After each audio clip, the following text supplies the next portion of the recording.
వినయ భావము ఘనతకు మూలం, నూతన జీవములో నడుపు మార్గం. వినయ భావము ఘనతకు మూలం, నూతన జీవములో నడుపు మార్గం.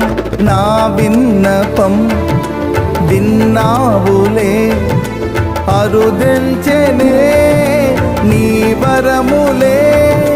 నా విన్నపం విన్నావులే, అరుదెల్చెనే నీ వరములే. ఏమని వర్ణింతు నీ కృపలను, కీర్తించి నిన్నే గణపరతునయ్యా మనసా